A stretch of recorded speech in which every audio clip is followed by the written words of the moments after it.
नमस्कार विद्यार्थी मित्रांनो, आज आपण विज्ञान, तंत्रज्ञान व मानवी आरोग्य याच्यामधील पुढचा भाग पाहणार आहोत. एक इनक्युरेबल डिसीज म्हणजे ज्याच्यावर अद्याप 100% उपचार पद्धती उपलब्ध नाही आहे, असा बरा न होणाऱ्या रोगाच्या संदर्भामध्ये आपण आज थोडीशी चर्चा करणार आहोत. या रोगाचं नाव आहे एड्स, AIDS. आणि जगाच्या समोर एक एड्स या रोगाचं आव्हान आहे. हे आव्हान जागतिक स्तरावर पेलण्याचं काम संपूर्ण जगभरातील संशोधक करत आहेत. त्यांची सरकार त्याच्यामध्ये प्रयत्न करत आहेत. या रोगाची जी काही सुरुवात झाली आहे, जो पहिला रुग्ण सापडला तो अमेरिकेमध्ये 1981 सापडलेला होता. आणि या 81 नंतर जवळजवळ 41 वर्षाचा कालावधी गेला. तर या 40 वर्षाच्या कालावधीमध्ये एड्स नावाच्या रोगाची जी काही संख्या आहे ती खूप मोठ्या प्रमाणामध्ये वाढलेली दिसते आणि जगभर याचा प्रसार आपल्याला झालेला दिसून येतो. अमेरिका आणि युरोप ही जी काही प्रगत राष्ट्र म्हणतो आपण, तर या प्रगत राष्ट्रांमध्ये सुद्धा या रोगाची नोंद झालेली दिसून येते. त्याच्याशिवाय आफ्रिका खंडामध्ये HIV हा जो काही विषाणू आहे त्याचा फैलाव फार मोठ्या प्रमाणामध्ये झालेला आपल्याला दिसून येतो. प्रामुख्यानं आफ्रिका खंडामध्ये हा रोग पसरण्याचं जे काही कारण आहे ते त्या लोकांच्यामध्ये असणारा मागासलेपणा आहे, त्या लोकांच्यामध्ये असणारं अज्ञान आहे, सामाजिक आणि राजकीय अडचणी आहेत, मुख्य म्हणजे त्या ठिकाणची असणारी आर्थिक दुर्बलता. यामुळे या देशांना ठोस कार्यक्रम राबवता आलेला नाही आहे. त्यामुळं दक्षिण आफ्रिकासारख्या किंवा प्रामुख्यानं आफ्रिका खंडामध्ये मोठ्या प्रमाणामध्ये या रोगाची लागण लोकांना झालेली दिसून येते. आशिया खंडातीलही अनेक देश या रोगानं निश्चितपणे या रोगांचा प्रादुर्भाव या आशिया खंडामध्ये पण झालेला आहे. ज्या वेगाने आणि ज्या पद्धतीने हा फैलाव होतो आहे त्यामुळे सर्व जगासमोर एक भयावह आव्हान या रोगाचं यामध्ये उभा राहिलेलं आपल्याला दिसून येतं. पाठीमागची जर आकडेवारी आपण पाहिली की डिसेंबर 2005 भारतातील एड्सग्रस्तांची संख्या सुमारे 52 लाख होती. त्यामध्ये 38% स्त्रिया आणि ही आकडेवारी जी आहे ती केवळ कागदावरची आहे. प्रत्यक्ष नोंद, प्रत्यक्ष त्याची तपासणी होऊन हे आकडे अशा प्रकारचे नाही आहेत. प्रत्यक्ष कागदावरची जी काही आकडेवारी ती ही 52 लाख एवढी आहे. किंबहुना याच्यापेक्षा कितीतरी संख्या मोठी प्रत्यक्षातमध्ये असण्याची शक्यता निश्चितपणे त्याच्यामध्ये आहे. कारण अविकसित देशात लक्षावधी एड्सचे रुग्ण नोंदले गेलेले नाहीत. भारतात दरवर्षी 1,70,000 मृत्यू प्रामुख्यानं एड्स या रोगामुळे होतात. सन 2000 अखेर या रोगाने एकंदर मृत्यू 3 दशलक्ष झाले आहेत आणि प्रत्येक दिवशी नवीन संसर्ग सर्व वयोगटामध्ये 16,000 व्यक्तींना होतो आहे. बहुतेक सर्वच देशामध्ये रोगाचा प्रसार व्यक्तीकडून व्यक्तीकडे त्यांच्यामुळं होत असल्यामुळं हा प्रसार जलद आणि प्रामुख्यानं समाजातील तरुण पिढीवर होताना आपल्याला दिसतो आहे, जी सामाजिक आणि आर्थिक दृष्ट्या अत्यंत महत्त्वाची असून उत्पादनशीलता जी आहे. आज आफ्रिका खंडातील युगांडासारखी राष्ट्र एड्सग्रस्त म्हणून ओळखली जात आहेत. तेथील लोकसंख्येत दर 20 माणसामागे एक एड्सग्रस्त आहे. भविष्यकाळामध्ये एड्सने कोट्यावधी लोकांचे बळी दरवर्षी घ्यायला सुरुवात केली तर त्याचे भयावह परिणाम जगाच्या लोकसंख्येवर, अर्थकारणावर, उद्योगधंद्यावर निश्चितपणे होणार आहेत. म्हणून साऱ्या जगाला भेडसावणाऱ्या एड्स नावाचा रोग हे जो काय रोग आहे एक गंभीर समस्या असून जगासमोरचं एक ते आव्हान बनून राहिलेलं आहे. त्याच्याशी आपण किती संयमानं, किती शिस्तबद्ध पद्धतीनं सामोरे जातो यावरच अखिल मानवजातीचे अस्तित्व अवलंबून आहे. आता आपण थोडंसं त्याची शास्त्रीय माहिती पाहू. एड्स म्हणजे नेमकं काय आहे. एड्स हा शब्द म्हणजे इंग्रजीमध्ये AIDS ह्या 4 इंग्रजी आद्याक्षरांनी बनलेला आहे. त्याचा अर्थ काय, तो शॉर्ट फॉर्म आहे. ए म्हणजे अक्वायर्ड म्हणजे प्राप्त झालेला, अनुवंशिकता नाही आहे त्याच्यामध्ये, नवीनच त्या ठिकाणी निर्माण होणारा एड्स. त्यापैकी ए म्हणजे अक्वायर्ड, आय म्हणजे इम्युनो म्हणजे शरीराची रोगप्रतिकारक शक्ती, डी म्हणजे डिफिशियन्सी म्हणजे कमतरता म्हणजे कमी होणं, सिंड्रॉम म्हणजे लक्षणांचा समूह, सिम्पटम्स आहेत ते लक्षणांचा समूह. AIDS acquired immuno deficiency syndrome म्हणजे मानवाची शरीरामधली रोगप्रतिकारक शक्ती कमी होऊन रोगाची जी काही वाढ होते किंवा अनेक लक्षणांचा जे काही समूह दिसतो याला प्रामुख्यानं एड्स असं म्हणलेलं.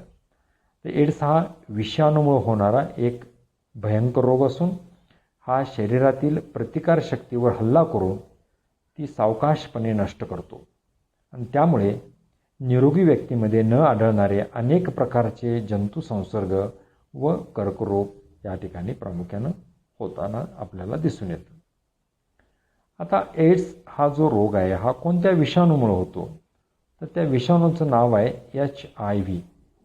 HIV हे विषाणूचं नाव आहे ज्यामुळं प्रामुख्याने एड्स या रोगाचे विषाणू शरीरामध्ये प्रवेश करतात. तर HIV म्हणजे काय, एच म्हणजे ह्युमन म्हणजे मानवाशी संबंधित, मानवाशी निगडीत, आय म्हणजे इम्युनो डिफिशियन्सी रोगप्रतिकारक शक्तीचा अभाव, पी म्हणजे व्हायरस म्हणजेच विषाणू. अर्थात ज्या विषाणूमुळे मानवी शरीरातील रोगप्रतिकार शक्ती नष्ट होते त्यामुळं होणारा जो काय रोग आहे त्याला त्या विषाणू, ज्या विषाणूमुळे हा रोग होतो त्या विषाणूला HIV विषाणू असं म्हटलं जातं. आता हा रोग कशामुळे होतो, काय त्याची कारणं आहेत नेमकी, तर HIVचा संसर्ग म्हणजे ह्युमन इम्युनोडिफिशियन्सी व्हायरस या विषाणूचा जो काय संसर्ग आहे तो संसर्ग अनेक कारणामुळे होतो. त्यापैकी काही कारणं आपण या ठिकाणी पाहणार आहोत. पहिलं जे कारण त्याच्यामध्ये आहे ते असुरक्षित लैंगिक संबंध. प्रामुख्यानं पुरुष स्त्री, पुरुष पुरुष, स्त्री स्त्री अशा विषमलिंगी व समलिंगी असुरक्षित शारीरिक संबंधामुळं प्रामुख्यानं HIVचा संसर्ग हा होत असतो. HIVचा संसर्ग झालेल्या पुरुषांच्यामध्ये आणि स्त्रियांच्यामध्ये हे HIVचे विषाणू आहेत ते विषाणू त्याच्यामध्ये असतात आणि हे विषाणू बाधित व्यक्तीशी असुरक्षित शारीरिक संबंध केल्यामुळे प्रामुख्यानं या विषाणूंचा प्रादुर्भाव एका व्यक्तीकडून दुसऱ्या व्यक्तीकडे प्रामुख्यानं होत असतो. HIV दुसरं जे कारण आहे ते HIVने दूषित रक्त किंवा रक्तघटक अथवा अवयव शरीरात घेतल्यामुळे. कारण आपल्याला माहिती आहे की मानवाला अनेक वेळेला रक्ताची आवश्यकता असते. रक्त त्याच्या शरीरामध्ये शस्त्रक्रिया करीत असताना द्यावं लागतं. अपघात झाला तर त्यावेळेला त्याला रक्त देण्याची आवश्यकता असते. काही वेळेला त्याच्या शरीरामधील एखादा अवयव निकामी होतो तर त्यावेळेला त्याला दुसऱ्या व्यक्तीचा तो अवयव बसवला जातो शस्त्रक्रिया करून. अशा वेळेला सुद्धा आपल्याला बाधित व्यक्तीच्या जर दान करणारी व्यक्ती जर बाधित असेल, HIV बाधित असेल आणि असा अवयव किंवा असं रक्त जर निरोगी व्यक्तीला दिलं गेलं तर त्याच्यापासून सुद्धा HIV या विषाणूची लागण त्या व्यक्तीला होऊ शकते.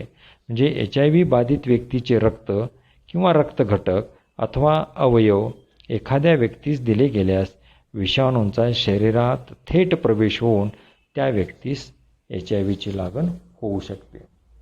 तिसरं जे कारण शरीरामध्ये HIV विषाणू जाण्याचं जे काय कारण आहे ते इंजेक्शनची दूषित सुई किंवा सिरिंजच्या वापरानं. HIV बाधित व्यक्तीला वापरलेली सुई असेल, सिरिंज असेल, ही निर्जंतुक न करता निरोगी लोकांना इंजेक्शनसाठी जर वापरल्या तर निश्चितपणे अशा इंजेक्शनमधून, सिरिंजमधून एड्स या रोगाचे विषाणू म्हणजे HIV विषाणू एका शरीरामधून दुसऱ्या शरीरामध्ये प्रामुख्यानं त्याचा प्रसार होऊ शकतो. तसेच शिरेमधून काही व्यक्तींना सवय असते मादक द्रव्य शरीरामध्ये घेण्यासाठी एकच सुई किंवा सिरिंजचा वापर हे अनेक लोक एकाच ठिकाणी एकत्रित येऊन अशा सुईचा जर एकत्रितरित्या वापर करत असतील आणि जर त्यापैकी एखाद्या व्यक्तीला जर HIV बाधा असेल तर निश्चितपणे निरोगी व्यक्तींनासुद्धा अशा सिरिंजमधून अशा इंजेक्शनमधून या रोगाचे HIV नावाचे विषाणू शरीरामध्ये प्रवेश करू शकतात आणि निरोगी व्यक्ती या विषाणूमुळं बाधित होऊ शकते. अशामुळं HIVचा प्रसार होऊ शकतो. पुढचं जे कारण आहे ते HIV बाधित मातेकडून तिच्या नवजात अर्भकास, गर्भवती स्त्रीला जर HIV संसर्ग झाला असेल तर नवजात अर्भकास वारेमधून किंवा मातेच्या दुधातून अशा प्रकारे संसर्ग होण्याची शक्यता निश्चितपणे असते. त्यामुळं बाधित HIV माता जर असेल तर नवीन बाळाला जन्म द्यायचा किंवा नाही हे त्या कुटुंबानं एकत्रित येऊन ठरवणं गरजेचं आहे. तर असे 4 प्रकारे आपल्याला या HIV विषाणूंची बाधा एका व्यक्तीकडून किंवा बाधित व्यक्तीकडून निरोगी व्यक्तीकडे होण्यास म्हणजे कारणीभूत ठरतात. त्यापैकी पहिलं कारण आपण पाहिलं की असुरक्षित लैंगिक संबंध. दुसरं आहे HIV बाधित व्यक्तीचं रक्तघटक किंवा अवयव जर निरोगी व्यक्तीला आपण जर दिला तर त्याच्यातून ते HIVची बाधा होऊ शकते. इंजेक्शनची सुई किंवा सिरिंज जर वापरली बाधित व्यक्तीची तर त्याच्यामुळे सुद्धा अशा प्रकारच्या रोगाचे विषाणू आपल्या शरीरामध्ये प्रवेश करू शकतात. आणि चौथं HIV बाधित मातेकडून नवीन नवजात अर्भकास किंवा बालकास या प्रकारचे विषाणू शरीरामध्ये प्रवेशित होऊ शकतात. आता HIV हा जो काही विषाणू आहे हा विषाणू आणि याचे परिणाम किंवा याच्यापासून होणारा जो रोग आहे तो एड्स, तर याचे मानवी जीवनावर नेमके कोणते परिणाम होतात? एड्स हा फक्त वैद्यकीय प्रश्न नसून त्याला सामाजिक, कौटुंबिक, राजकीय अंगसुद्धा आहे. त्याचे परिणाम हे HIV बाधित व्यक्तीच्या मनावरील परिणाम कौटुंबिक, सामाजिक आणि आर्थिक अशा सर्व बाबतीमध्ये होताना दिसून येतात. दुर्बल घटक, मुलं, स्त्रिया यामध्ये ते अधिक प्रमाणावर दिसून येतात. आता काही परिणाम आपण त्याच्यामध्ये पाहणार आहोत की पहिला जो परिणाम आहे की HIV संसर्गित व्यक्तीच्या मनावरील परिणाम. एकदा का हा रोग झाला आहे किंवा या रोगाची बाधा आपल्याला झालेली आहे असं तर त्या बाधित व्यक्तीला जर समजलं, तो रिपोर्ट जर त्यानं पाहिला, त्याला लक्षात आलं तर त्याच्या मनावर खूप वाईट परिणाम होतो. व्यक्तीला या संसर्गामुळे आपले शारीरिक, मानसिक, आर्थिक, कौटुंबिक, लैंगिक, वैवाहिक व सामाजिक नुकसान होणार आहे ही दुःखदायी जाणीव त्या बाधित व्यक्तीला होते. आपण गुन्हेगार आहोत, समाजातील आपली पत आणि स्थान यामुळं वाईट होईल या भीतीनं हे रुग्णाला मनामध्ये एक भीतीची भावना निर्माण होते, न्यूनगंड तयार होतो. तसेच आता आपण एड्सग्रस्त होणार, HIVची लागण झाली म्हणजे एड्सग्रस्त होणार आहोतच, तर इतरांनाही हा रोग प्रसारित आपण करू शकतो आणि ह्याचा प्रसाद आपण देऊया अशी एक म्हणजे सुडाची भावनाही त्या व्यक्तीच्या मनामध्ये होऊ शकते आणि अनिश्चित भविष्य त्याचं आहे असं वाटायला लागतं. समाजाकडून घृणास्पद वागणुकीची भीती त्या व्यक्तीला वाटू लागते. कुटुंबियाची काळजी त्या व्यक्तीला लागते. स्वतःच्या आरोग्याची काळजी आणि या सर्व काळजीमुळेच तो रुग्ण चिंताग्रस्त होत असतो. अर्थात याच्यामध्ये एक कारण पहिलं जर सोडलं तर बाकीची कारणं त्या व्यक्तीच्या कुठलाही वैयक्तिक त्याचा दोष नसतानासुद्धा तो रोग होऊ शकतो. म्हणजे एकत्रित बाधित व्यक्तीच्या शरीरातील रक्त आपण जर घेतलं, त्याचा अवयव घेतला, सुई जे सिरिंज किंवा सुई वापर आपण एकत्रितपणे केला तर अशा वेळेला होणारा रोग त्या व्यक्तीचा कुठलीही म्हणजे चूक नसतानासुद्धा तो रोग होऊ शकतो. आणि असं जर झालं तर त्याच्या मनाचा जो काही विचार आहे तो विचार निश्चितपणे सुडाच्या भावनेकडं जाण्याची शक्यता त्याच्यामध्ये असते. या व्यक्तीच्या याच्या कौटुंबिक परिणामही होऊ शकतात. एखाद्या घरामध्ये एड्सचा शिरकाव झाला की लगेचच त्याचे कौटुंबिक परिणाम प्रामुख्याने दिसून येतात. HIV बाधित व्यक्तीचे कुटुंबीय, मित्रमंडळी आणि भोवतालचा समाज या सर्वांनाच या गोष्टीची झळ काही प्रमाणामध्ये पोहोचते. एड्समुळे परस्पर विषयांचा विश्वास नाहीसा होऊन संबंध कमी होणं, कुटुंबाचं विघटन होणं म्हणजे कुटुंब फुटणं, त्याचे विभागणी होणं असे परिणाम त्याच्यामुळे दिसून येऊ शकतात. एड्समुळे अनेक कुटुंबामध्ये केवळ एकच पालक, आई किंवा वडील किंवा एकही पालक नाही अशी परिस्थिती झालेली असते. फक्त स्त्री पालक उरलेल्या कुटुंबाच्या संख्येत वाढ होत आहे. कुटुंबातील स्त्रिया एड्सग्रस्त होऊन अंथरुणाला खिळण्यानं संपूर्ण घराच्या खाण्यापिण्याची आबाळ यामुळं सुरू होते आणि याचा परिणाम म्हणून लहान मुलामध्ये कुपोषण आणि सांसर्गिक रोग यांचं प्रमाण आपल्याला वाढलेलं दिसून येतं. एड्सचा कुटुंबावरील मोठा परिणाम म्हणजे त्यांचं घटतं उत्पन्न. कारण काम करणारी व्यक्ती, जी करती व्यक्तीच जर बाधित झाली तर काम बंद होतं आणि त्याच्यामुळे त्याची गरिबी वाढते. त्या रोगावर उपचार करण्यासाठी खर्च वाढतो. त्यासाठी आवश्यक असणारं जर कर्ज घेतलं असेल तर ते कर्ज वाढतं. यामुळं बऱ्याच जणांच्यावर घर, जमीन, जायदाद विकण्याची किंवा गहाण ठेवण्याची वेळसुद्धा या व्यक्तींच्यावर येऊ शकते. त्याच्यामुळे हा एक कौटुंबिक परिणाम खूप मोठ्या प्रमाणामध्ये होतो. म्हणजे आर्थिक जसा आहे तसाच तो सामाजिकही प्रश्न आहे आणि त्याच्यामुळे निश्चितपणे त्या व्यक्तीवर वाईट परिणाम त्यामध्ये निश्चितपणे होण्याची शक्यता असते. आता सामाजिक परिणाम ही या रोगामुळे होऊ शकतात. जगभरामध्ये आजवर एड्सचे पालक गमावल्याने अंदाजे 1 कोटींच्या वर मुले अनाथ झालेले, त्यांचे पालकच हयात नाही आहेत, ह्या रोगामुळे मृत्युमुखी पडलेले आहेत. तर अशा म्हणजे कुटुंबाची संख्या 1 कोटीच्या वर आहे. मुलांचं शिक्षण बंद होऊन बालकामगारांच्या संख्येत वाढ झालेल्या आढळून येतं. मुलांचं एक किंवा दोन्ही पालक कालवश झालेले असल्याने अधिक गरिबीमुळे मुले प्रामुख्यानं कुपोषित आहेत. त्यांची वाढ वयाला अनुसरून होताना दिसत नाही आहे. मुलांची मानसिक वाढ तीव्र कुपोषणाचा परिणाम होऊन त्यांची वाढ जी आहे ती खुंटली जाते. आफ्रिकेत अशा प्रकारे बेघर मुलांच्या संख्येत प्रचंड प्रमाणात वाढ झाली आहे. कौटुंबिक जबाबदारी कमी करावी या हेतूनं आणि लहान वयात एड्सग्रस्त असण्याची शक्यता जास्त असल्यानं मुलींची लग्न लवकर लावण्याचं प्रमाण यामध्ये वाढलेलं आपल्याला दिसून येतं. जसा तो सामाजिक प्रश्न आहे तसाच त्याचा आर्थिकही परिणाम होऊ शकतो.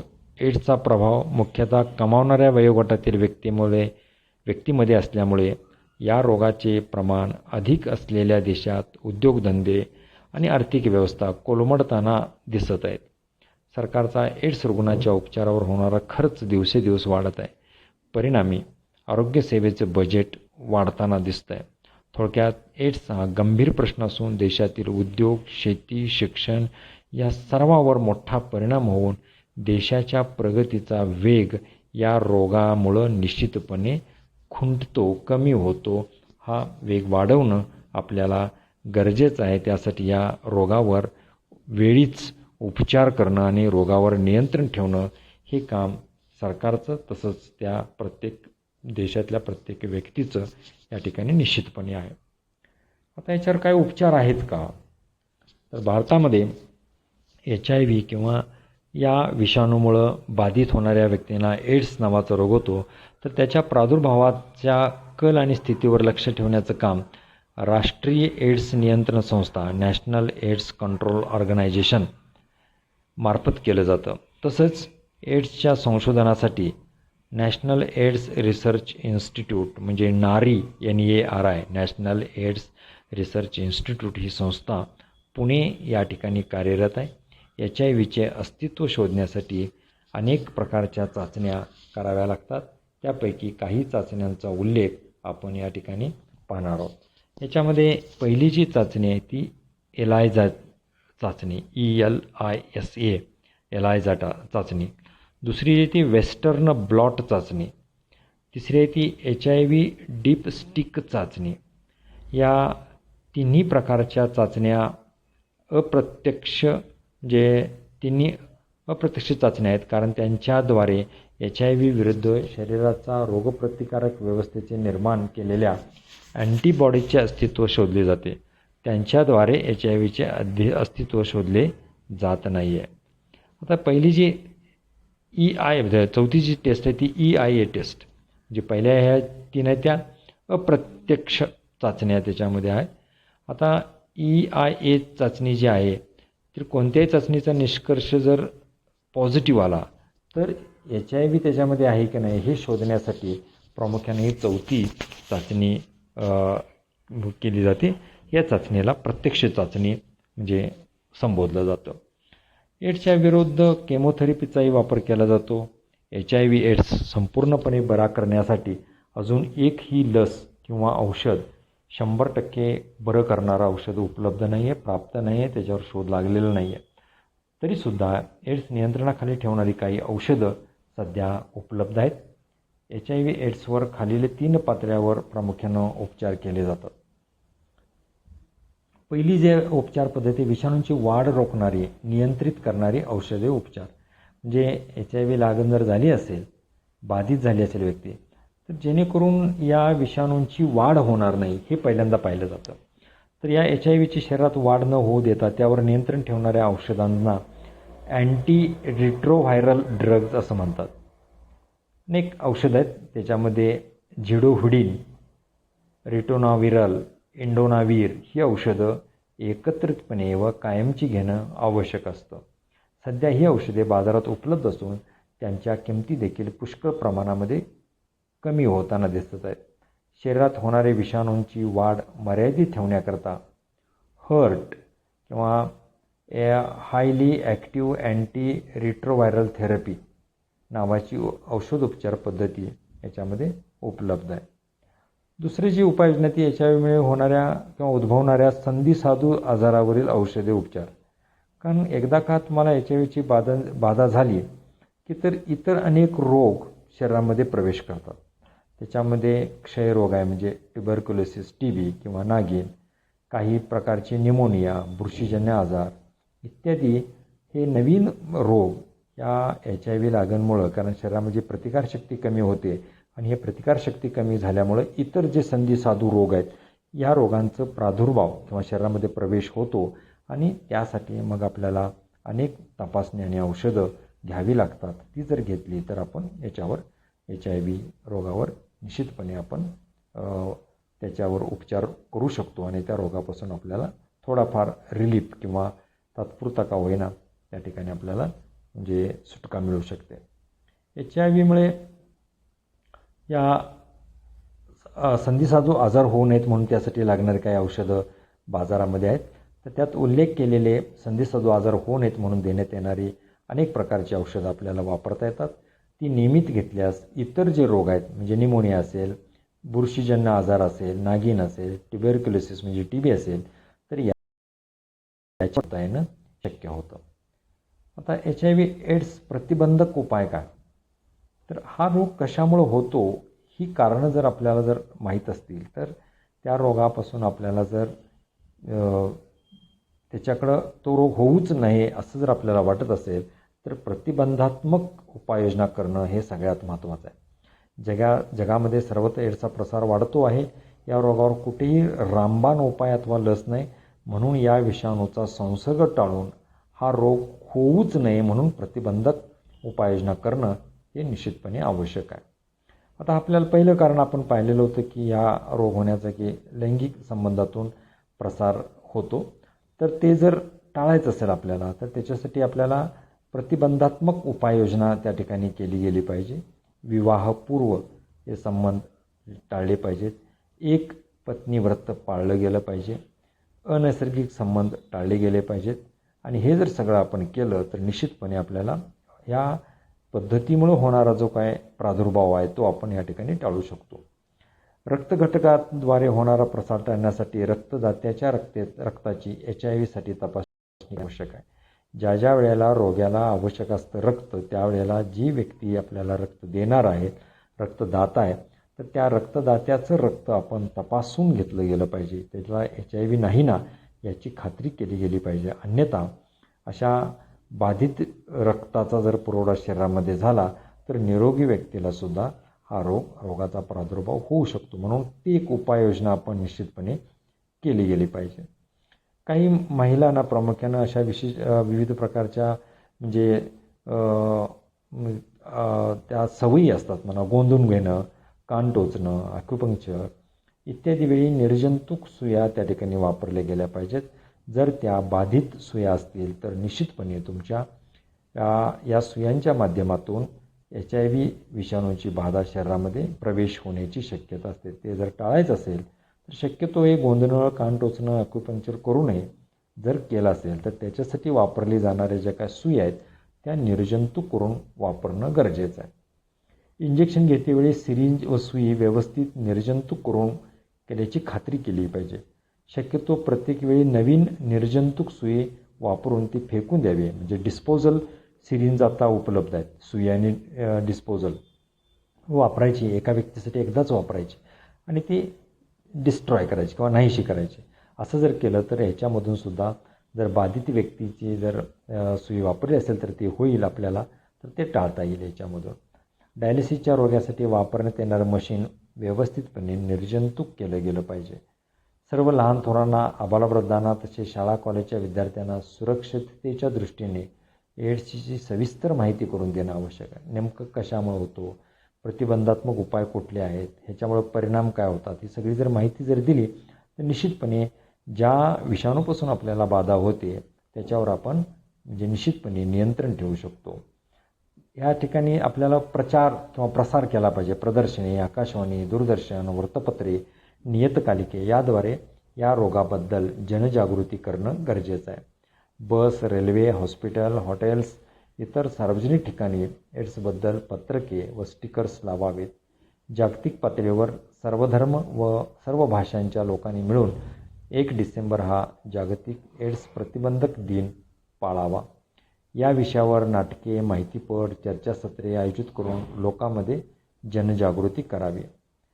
एड्सबाबतचे गैरसमज आणि वस्तुस्थिती: गरिबी, निरक्षरता, अंधश्रद्धा, आरोग्य सुविधांचा अभाव, लैंगिक शिक्षणावरील दुर्लक्ष, मुख्यत्वे करून सरकार व समाजाची या रोगाबद्दलची उदासीनता यामुळं एड्सबाबत समाजामध्ये अनेक गैरसमज आहेत.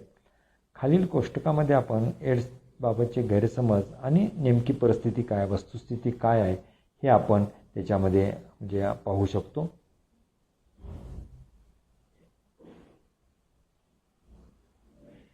आता खाली आपल्याला एक चार्ट दिलेला आहे. गैरसमज काय आहे बघा. डास चावल्याने HIV ची बाधा होते.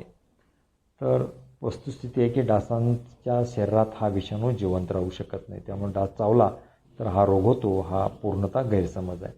HIV बाधित व्यक्तीच्या खोकल्यातून, शिंकेतून त्याची सेवा केल्याने या रोगाची बाधा होते. तर हा संसर्गजन्य नाही आहे. HIVचा विषाणू जो आहे तो हवेत जिवंत राहू शकत नाही, त्यामुळे या मार्गाने त्याचा प्रसार म्हणजे आपण हस्तांदोलन केलं, एकत्रित जेवण केलं तरी हा रोग होत नाही. जर त्याचा शरीरातील रक्तघटकाशी काही संबंध आला थेट तरच हा रोग होऊ शकतो. न्हाव्याच्या दुकानात दाढी केल्याने या रोगाची बाधा होते. या मार्गाने लागण होण्याची शक्यता जवळजवळ नसते. कुटुंब नियोजनाची शस्त्रक्रिया झाली असल्यास HIVची लागण होत नाही. चुकीचं आहे. कुटुंब नियोजनाच्या शस्त्रक्रियेने HIV पासून बचाव होत नाही. अनेक असे लैंगिक संबंध ठेवणाऱ्या व्यक्तींनाच फक्त HIVची लागण होते. तर हेच एकमेव कारण आहे. अनेक इतर कारणं आहेत त्याच्यामध्ये. अन्य मार्गाने म्हणजे दूषित रक्त घेतलं, गर्भवती माता, दूषित सुई, सिरिंज इत्यादींचा वापर केल्यामुळं सुद्धा HIVची लागण होऊ शकते. म्हणजे समाजामध्ये काही गैरसमज आहेत या रोगाच्या संदर्भामध्ये, तर ते गैरसमजसुद्धा दूर करणं हे आपलं काम आहे. अनेकांनी एकाच शौचालयाचा वापर केल्यास HIV होतो, हे चुकीचं आहे. हा काय रोग संसर्गजन्य नाही, एकमेकाच्या संपर्कात आल्यामुळं होणारा नाही आहे. विषाणूंचा थेट प्रवेश असा हवेतून होत नाही आहे. जर त्याच्यामध्ये शारीरिक संबंध आणि त्याच्याबरोबर अवयव दान केलं, रक्तदान केलं आणि ते बाधित व्यक्तीचं जर शरीरामध्ये गेलं असेल तरच हा रोग होतो. HIV हा संसर्गजन्य रोग नाही, तसेच हे विषाणू हवेत जिवंत राहू शकत नाही, त्यामुळे या मार्गाने HIVची लागण होत नाही. हस्तांदोलन केलं, स्पर्श केला, एकाच वस्तूचा वापर केला, एकत्र अंघोळ अथवा पोहणे इत्यादीमुळे HIVची लागण होते, तर हे सगळं चुकीचं आहे. HIV हा संसर्गजन्य रोग नसल्याने HIVचे जे काही विषाणू आहेत ते हवेत, पाण्यात जास्त काळ जिवंत राहत नसल्यानं या मार्गाने HIVची बाधा आपल्याला होत नाही. HIV बाधित व्यक्तीचं रक्त बदललं तर एड्स बरा होतो, तर हे चुकीचं आहे. HIV हा विषाणू शरीराच्या सर्व घटकामध्ये वस्ती करून असतो, म्हणून रक्त बदलून फायदा होऊ शकत नाही आहे. त्याच्यानंतर HIV बाधित व्यक्ती 5-6 महिन्यात मरण पावते असंही काही नाही आहे. HIVची लागण झाल्यानंतर एड्सची लक्षणे दिसून येण्यास साधारणपणे 8 ते 10 वर्ष लागतात आणि त्याच्यानंतर काही दिवस तो निश्चितपणे उपचार चांगले मिळाले तर तो जगू शकतो. हे काही समाजामध्ये या रोगाच्या संदर्भामध्ये काही गैरसमज आहेत, ते गैरसमज आपण दूर करणं गरजेचं आहे. तर शेवटचा जो भाग आहे याच्यामध्ये HIV एड्सबाबत सामाजिक दृष्टिकोन कसा असला पाहिजे. आपल्याला माहिती आहे की हा रोग काही संसर्गजन्य नाही आहे. हा केवळ त्या व्यक्तीच्या चुकीमुळेच होतो असं नाही आहे. काही वेळेला गरजेनुसार जर आपण कुठलाही अवयव घेतला, रक्तदान करताना ते बाधित रक्त आलं गेलं शरीरामध्ये, तर त्याच्यामुळे सुद्धा हा रोग होऊ शकतो. त्यामुळं त्या व्यक्तीचा दोष असतोच असं काही नाही आहे. त्यामुळं समाजानं अशा लोकांना वाळीत टाकलं नाही पाहिजे. बहुतांश लोकांनी HIV किंवा एड्स विषयी ऐकलेलं आहे, मात्र बऱ्याच जणांना याविषयीची माहिती अपूर्ण आहे, चुकीची आहे. त्यामुळे अनेक गैरसमज समाजामध्ये असतात. या रोगाकडे बघण्याच्या दृष्टिकोनातच दोष आहे.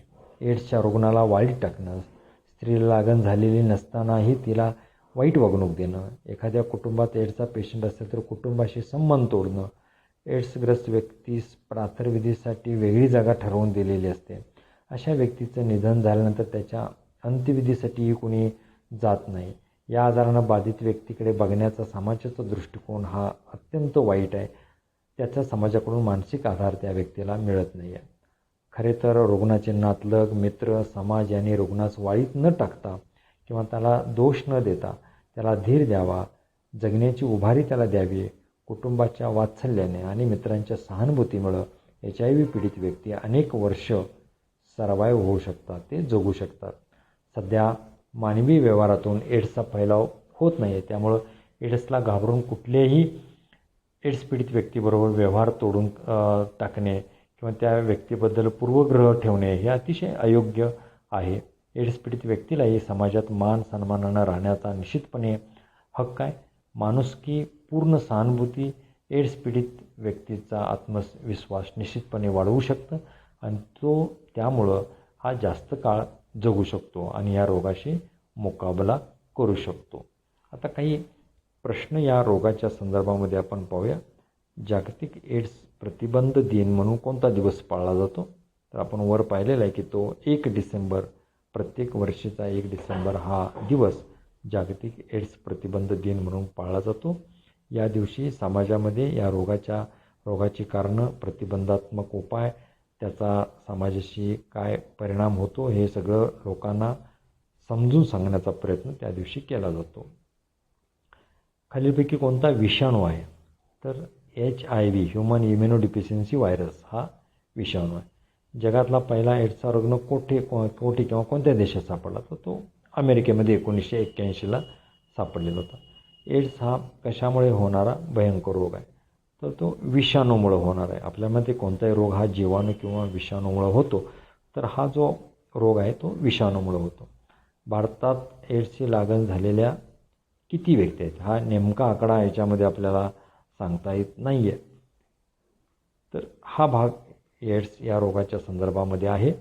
तर तुम्हाला ही नोट्स ह्या तुम्हाला पाठवल्या जातील आणि परीक्षेमध्ये ब्रॉड क्वेश्चन 10 मार्कासाठी एड्स, त्याची कारणे, त्याचे परिणाम, त्याच्यावर प्रतिबंधात्मक उपाययोजना हा प्रश्न एक ब्रॉड क्वेश्चन म्हणून वापरला जातो. तुम्ही 1-2 वेळा जर हे वाचला तर निश्चितपणे तुम्हाला ते समजेल आणि चांगल्या पद्धतीनं तुम्ही परीक्षेमध्ये ते लिहू शकाल. तर तुम्हाला मी याच्यासोबत टेलिग्राम ग्रुपवर तुम्हाला ह्या नोट्स आणि हा जो काय व्हिडिओ आहे हा व्हिडिओ तुम्हाला मी पाठवलेला आहे.